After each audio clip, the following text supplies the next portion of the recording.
suis sur le stand de librairie musée du Quai Branly Jacques Chirac. Alors, 4 mains.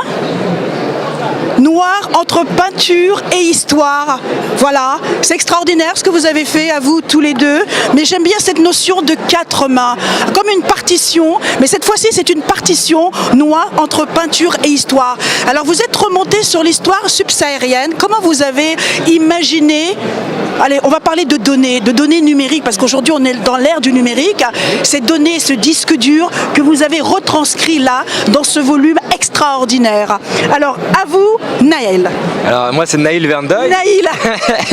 Et du coup, oui, en fait, on retrace l'histoire, mais pas que subsaharienne. L'histoire des Noirs dans leur intégralité, c'est-à-dire sur le continent africain, sur le continent américain, dans les Caraïbes, aux États-Unis. Et en fait, l'histoire des Noirs qui s'inscrit dans le temps long, depuis l'Antiquité jusqu'au XXIe siècle, sur tous les continents. Et on a des Noirs dans toute l'Europe, on a des Noirs en Suède, on a des Noirs en Russie, on a des Noirs au Portugal. Et justement, ne pas restreindre seulement à l'histoire des Noirs simplement sur un continent, ou simplement qui aurait eu un rôle simplement réduit, amenuisé. Alors que non, ils ont un rôle, une histoire qui porte vraiment à l'échelle mondiale. Aujourd'hui, dans l'ère de la mondialisation et de la globalisation.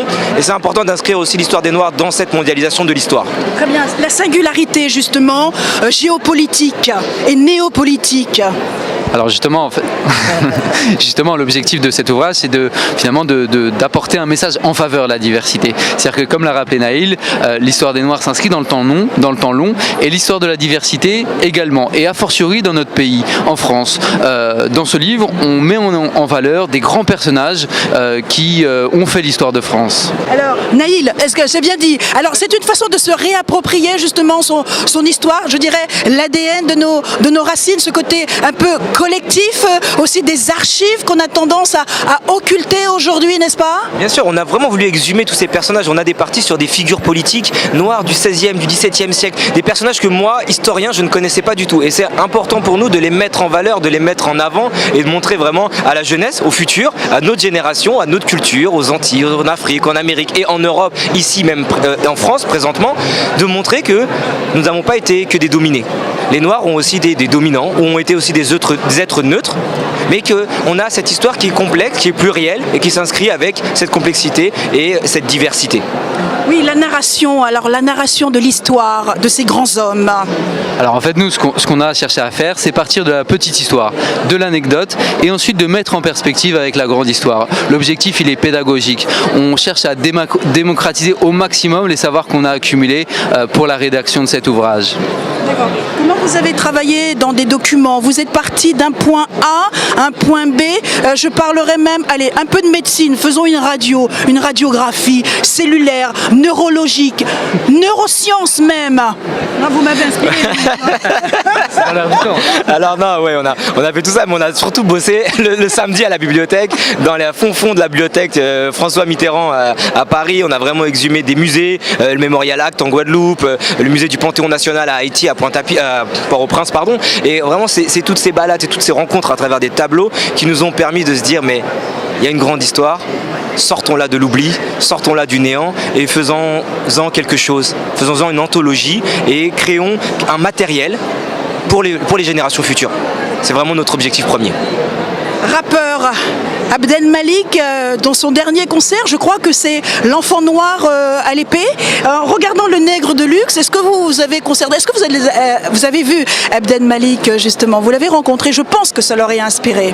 Alors on l'a pas encore rencontré, mais ce sera avec plaisir qu'on pourra organiser une telle rencontre. Ah oui, parce qu'il va passer très bientôt au Sénat, dans un concert, et justement, son album, il y a un enfant noir, un enfant de luxe. À l'épée, bien sûr, oui, le jeune noir à l'épée qui est à Orsay, etc. Donc il a écrit plein de poèmes autour de ça dans son livre là, que j'ai vu chez Présence Africaine. Donc voilà, c'est vrai que je pense qu'on va se rencontrer à travers l'exposition au musée d'Orsay. On va peut-être se voir déjà au vernissage la semaine prochaine. Donc à bientôt Abdel Malik, on va se voir bientôt. Quelle réflexion vous avez eue après avoir terminé cet ouvrage? Alors, comme réflexion, on s'est dit que finalement, on avait contribué à l'histoire et à l'histoire de la diversité. C'est-à-dire que c'est vraiment le message. Le message, c'est dans un contexte qui est marqué par des crispations identitaires, par une forme de raidissement. Eh bien, on a voulu mettre en avant la diversité, montrer que finalement, elle pouvait s'inscrire dans une dynamique positive et qu'elle était presque inscrite dans l'ADN français et européen. C'est un livre à la fois silencieux, avec beaucoup d'images, beaucoup de couleurs. Aujourd'hui, on est dans l'ère numérique. Le maître mettre sur une tablette. Allez, l'audio. Allez, on va parler de l'audio, le numérique pour un livre comme ça. Ça serait aussi intéressant?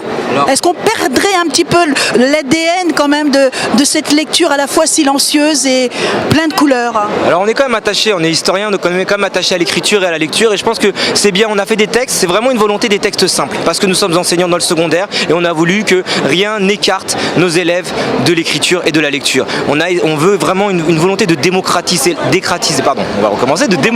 l'art et de rendre l'art accessible à tout le monde. L'art, c'est une émotion, un sentiment, et qu'on soit docteur ou qu'on ait un CAP ou qu'on n'ait pas d'études du tout, on doit pouvoir être ému par l'art et tout le monde doit pouvoir se l'approprier. Donc les textes sont écrits de manière très simple. Donc bien sûr qu'on pourrait le mettre en format numérique, mais l'image est très importante aujourd'hui. On est aussi dans l'ère de l'image, c'est-à-dire on voit les Instagram, les Snapchat, etc. qui se développent et qui produisent je sais pas, des millions et des millions d'œuvres par jour, des photographies. Donc c'est pour ça que je pense que c'est aussi ça le succès de ce livre, c'est qu'il s'inscrit dans cette ère de l'image.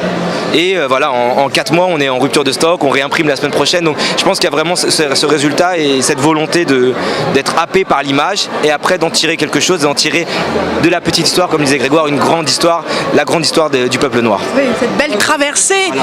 J'ai trop de questions, donc je vais peut-être arrêter parce que j'en veux plus, j'aime trop. Est-ce qu'on peut parler de l'art figuratif? De l'art, non pas anodin, mais un peu naïf, ou de l'art surréaliste? En regardant ces images, c'est très portraitiste quelque part.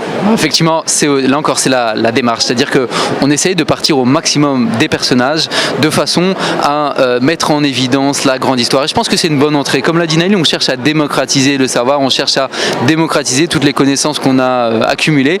Et finalement, passer par des personnages marquants, ça permet, à mon avis, d'intéresser notre lectorat. Vous êtes super. Voilà, à 4 mains pour un livre, un ouvrage, un collet noir entre peinture et histoire. Merci à vous, Naïl et Grégoire. Bon, du coup, vous me l'offrez, quoi? Il faut aller voir la librairie. Mais je pense qu'ils vont vous l'offrir. Ah, c'est gentil. Merci à vous.